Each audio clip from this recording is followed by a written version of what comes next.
Hello. So in this video I wanted to highlight the healing importance or the healing power of laughter.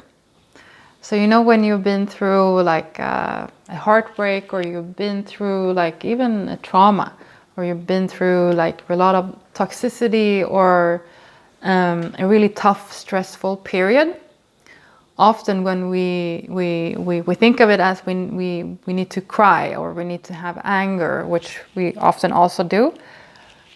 But sometimes another or a very important healing path is actually to take the other route. Instead of going down and crying or being angry, sometimes we need to evolve, like we need to transform the what do you say, the heavy or negative energy. Even though, yes, crying can be very releasing, but it's still a more, heavy energy. Whereas laughter is more taking the higher route, the high vibe route. And sometimes with some timing, you might be that you are done with grieving for a while. It's not done forever, but for the moment. And where it's actually timing for laughter. And maybe like laughter in the same forceful or powerful way that you would cry.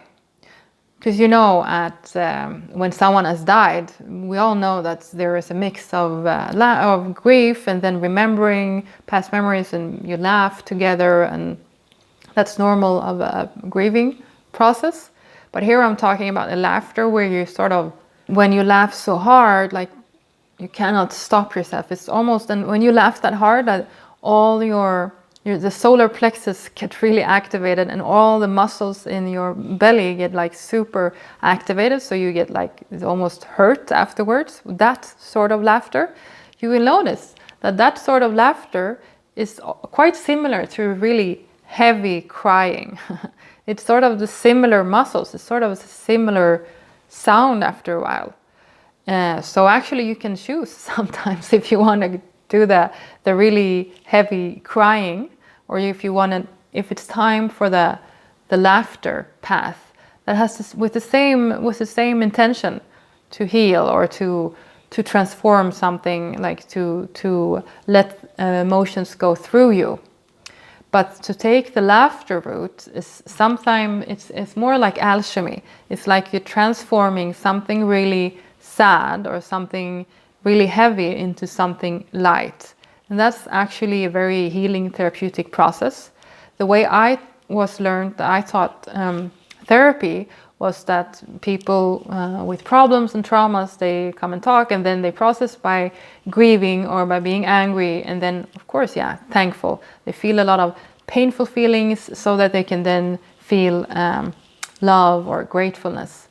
But what I've discovered is sometimes you don't have to go that deep in the painful feelings. That depends, but sometimes the focus is just on transformations, on alchemy. Basically how to really turn something really ugly into something really beautiful. And sometimes the way there is to just laugh it off. And I know in yoga or in laugh therapy, there is even theories about how when you laugh, again, you activate solar plexus. So it's also good for your confidence. Whereas we know crying is not, it's more like a nurturing sensation in the body where you want to be taken care of, you want to protect yourself, you want to relax, you want to rest, which is also important. But if you cried enough, then the laughter can actually be the next step, the next stage in your healing, where it also then again activates your confidence, which can be an important help to the next step, to feel more empowered and to actually let go of something horrible and to again walk into this new life or in this new phase of your life with greater confidence and with greater joy. So also on a physical level, to laugh can help you to let go of something heavy and to embrace something new and light.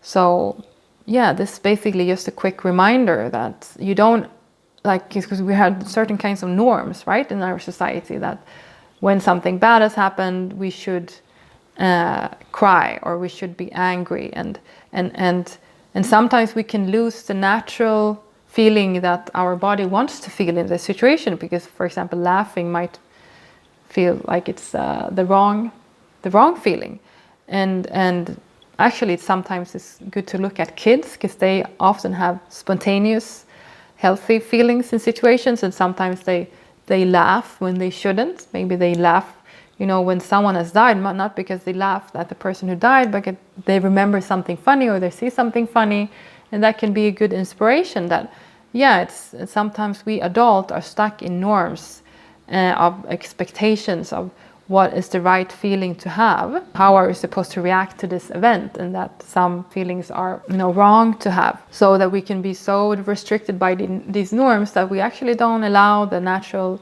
feeling that wants to come up that actually could help us more. And sometimes it's just to laugh about it, and this is nothing new, this is just a reminder. Of course, there can be a situation when someone laughs as a defense, because they get so nervous about the pain, so they laugh instead.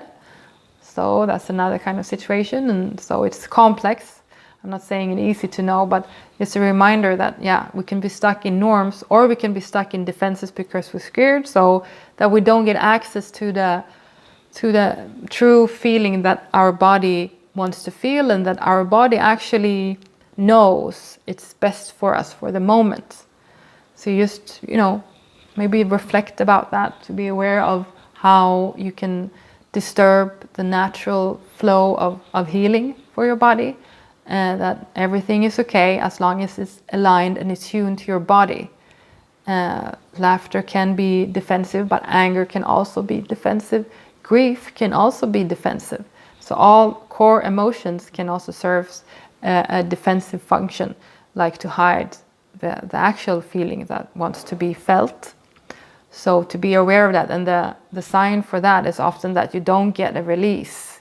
You don't get to the next step if you're angry as a defensive emotion, or if you're laughing as a defensive emotion, then it won't get a release. So that's a very easy sign, clue to see, is this a true emotion, core emotion for me, is this just a defensive emotion? You won't get the release. But if it's an emotion that is aligned with what's best for you, then not only will you get a release after the breakthrough of anger, of grief, or of laughter, or of fear, you will get the release, but also it's an alchemic process, so you will get to the next step spontaneously. You don't have to force it. Your body will spontaneously take you to the next step of healing. So that's the sign and the clue that you are allowing your body to just feel in its own pace, not restricted by norms or expectations of what is supposed to feel right now. And sometimes you need to be sort of strong in listening to your own body, especially like if you have friends or family that have a lot of opinions on how you're supposed to feel, how you're supposed to react to certain events, how you're supposed to grieve. Like you cannot be happy after a divorce, or after someone died, or you need to be happy, or it's so many norms and expectations by society and also by your close ones.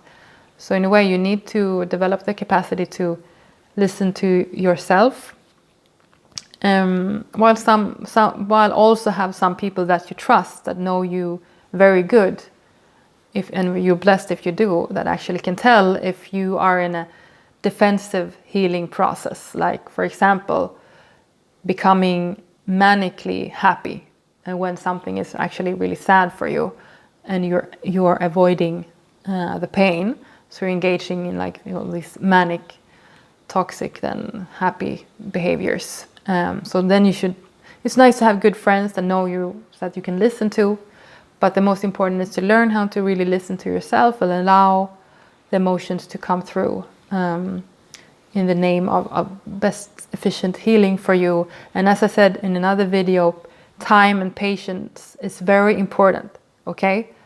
Don't force your healing. Trust the process. Time and patience. Time and patience. Again, that's a safe foundation for healing. You're giving yourself a safe foundation, a safe environment for healing if you give yourself patience to process whatever, and nothing is weird. Time and patience. if everyone would understand this, I don't think that therapists would be needed. We're not needed no more, like almost like psychologists. If everyone would be able to give themselves time and patience and safe environment for different emotions to be processed and let it flow through them, then we don't really need like experts, because you are the expert. Your body is the expert. You just need to give the right environment for it. So, which again can be difficult, as I said, in this fast-paced society and with a lot of norms and with a lot of messages on how it's something wrong with you and you need to be fixed. Like, I mean, if a child today is a bit active, then oh, it's something wrong. It has got ADHD only because it's active and you know, wants to be stimulated a lot. So we live in such in a society where everything, you know, needs to be categorized, and the norms on how to be and what personality we have and what's right and what's wrong and what is the right or wrong way to process things. So we kind of lost the connection with our natural flow of living and of processing emotions. So it takes it takes a bit from you to reconnect with it, but you can do it. You can do it, and you will be rewarded if you learn how to reconnect with yourself and learn how to listen to yourself and learn to feel like sometimes laughter is the best medicine for you for the moment, instead of crying, for example. Sometimes it's reversed and sometimes it's a mix, but I just want to be the voice for laughter now. Laughter, confidence, joy, and courage, to highlight the importance of it. So I hope this gave you some inspiration, some food for thought, and please comment if you found this helpful or not. And I wish you a day full of laughter and joy. Thank you.